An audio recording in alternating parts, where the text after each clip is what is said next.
Hey everyone, Florida Man here. I make a short video about what just happened back in the U.S. between our president and Zelensky. It's it was kind of funny recently. I've been talking to a lot of people. There's some big stuff going on, and people are like, "All right, let's see what happens with the talks." There's some important deals. I've been waiting on people, waiting for their responses. They're like, "Let's see how the talks go." A lot of people were thinking like there was going to be a proper ceasefire, that we were actually going to get something accomplished. And I never said it to them, but I was like, it's 95% sure we're not going to have a fucking ceasefire. All right. Um, I had that slight sliver holdout that, yeah, when Zelensky came and they signed their agreement, like I said, I wasn't sure the exact agreement, what they were going to say in that agreement. I know obviously it's going to be a mineral exchange, but like I said, Zelensky wanted the security guarantee. But, oh boy, I made the joke. I made the joke to someone I met when I was in Kyiv recently. I was like, honestly, you know what's probably going to happen? They're probably going to kidnap Zelensky. They're going to kidnap. That's how Trump was going to get his ceasefire. He was just, once Zelensky showed up, they were going to kidnap him, force him to stay there, sign the paper, and then I was going to like equate it to like a Game of Thrones moment. That moment where, at the first season, the good season, when he comes in and he goes to show the document to the queen, oh, look, and then, that big betrayal, big upset. I was expecting something on that kind of level. It didn't go as bad as I thought. That's what I was expecting. Obviously, everyone's seen clips of it, and I've watched a bit. It was hard for me to fucking watch it. First I just saw the BBC photos, and just reading the body expressions and just reading the headlines, I was like, oh my god, a fucking disaster, or it was just I knew it was going to be awful and very hard to watch your leader, even if you hate your leader, even if you think your leader is a despot and he's going to destroy your nation. It's still, he holds that title, and then just to see him do what he did. And Vance, fuck that babyface fascist. He's a fucking fascist little babyface troll. I never really hear him talk, but when I actually watch those clips and hear what he said, he's a fucking troll. JD Vance is a fucking troll. We have a fucking troll for VP. Yeah, they should have stuck with that. Kamala Harris is VP. I forgot his name. They're gone. Their history. It's funny. Like, they've gone to the ether. Like, they literally disappeared. I forgot that guy's name. But yeah, they made that good, they had that good fucking, they had that good. So I was like, dude, they're weird. These people are weird. And we got to hear it. This guy's fucking weird. And I guess the real question was this planned? Was this a planned, botched diplomatic mission by the U.S.? That's the question. Was this a planned move? And part of me wonders, like, maybe Trump wasn't in, but maybe J.D. Vance was. Because, yeah, it seemed like things were going all right. And pretty much, Zelensky was making a very clear, very factual point in a very constructive manner, saying, look, we've had ceasefires. We've been having ceasefires for a while. We've had a ceasefire under your presidency as well, and we still have people dying.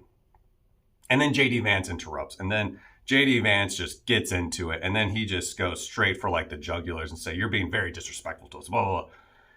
I got frustrated, man. I mean, I get so saddened by our both Democratic and Republican, like the quality of politicians, the quality of leadership in the U.S. is abysmal. And it doesn't mean that Americans are abysmal. It's like our system for allowing good leadership up to these positions is abysmal. And it's just, I always get so saddened when I have to see Zelensky have to deal with our politicians and the fucking circus of a show that we have back in the U.S. Lindsey Graham, I fucking hate that guy, dude. It'd be hard for me not to punch him. That guy flip-flops so back and forth. I just saw the recent clip of him saying Zelensky should resign, that he was disrespectful. And like I said, so this is why I kind of go to the idea that this was a planned operation. I think they were hoping that Zelensky would have made a real big fuck up, like, outburst, stand up, and just, because it's traumatic, man. It's hard. It's hard. Like, when you're here, I haven't seen that much shit. But when I go back home and I have to talk to people and they fucking talk to me about shit they have no fucking idea about, it's hard not to just fucking stand up and get out of that room. All right. And then Zelensky, who's been fighting, like, Zelensky, a lot of people, I really supported Zelensky in the U.S., but obviously once I lived here in Ukraine a bit longer, I heard other Ukrainians' opinions about him. Um, you know, I cannot say I'm like a big Zelensky fan, but I can genuinely say that man is trying his best. That man is trying his best for his nation.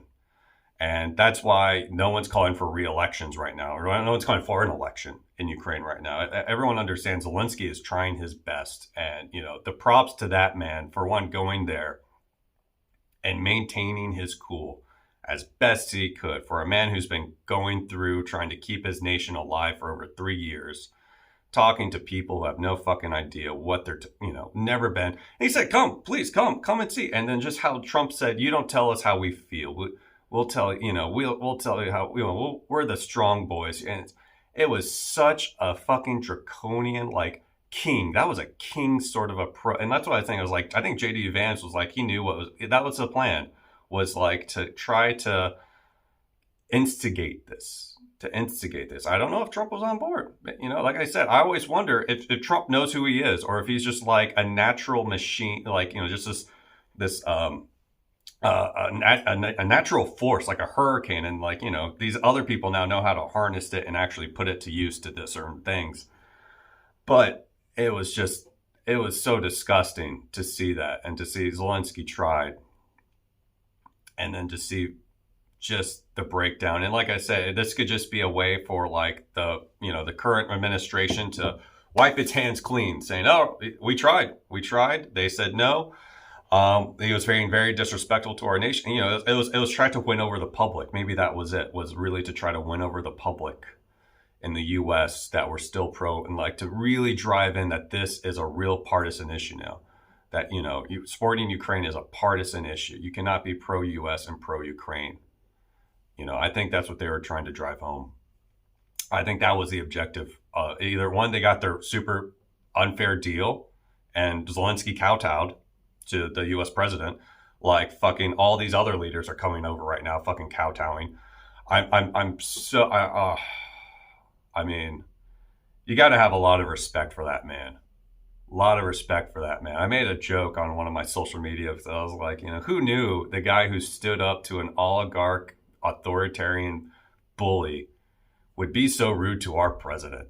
It's like, what did you expect? Why would anyone expect this man to fucking come to the U.S. and fucking kiss the ring? All right. He'd kiss the ring if he got guarantees. He's an intelligent man, but he's not a fucking fool. He's not an idiot. He understands what's going to happen if he doesn't get these security guarantees, especially from someone like the U.S. So, yeah, that was just absurd. That just having to watch your leaders behave in such a way, and then to try to degrade a man who's trying his best to defend his home. I really hope, I keep looking up, trying to see what is the response from other NATO leaders. It has been quiet. My hope right now is that they are all having private chats, and they're actually all going to have a joint statement against Trump, because that's what needs to happen. That's always been like, this is what I get a little emotional when I talk about like Ukrainians, and like they have a resilience and self-determination that I wish a lot of us people in the West would start to adopt this idea. Fucking Southerners talk about a lost cause myth, like, oh, we did the right thing, even though it was never going to be like, that's fucking Ukraine. All right.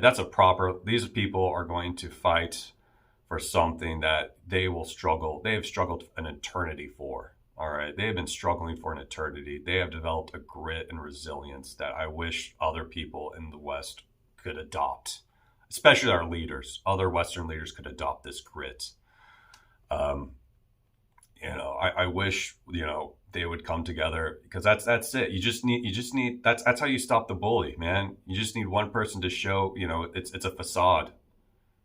If one person at a time keeps coming to Trump and bowing, and then trying to get individual good deals, and then, Trump rules them all through that way, through a divided nature.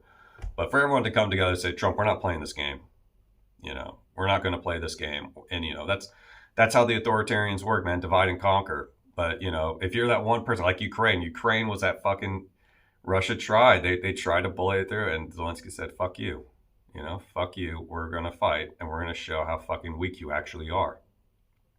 So I have great admiration for Zelensky.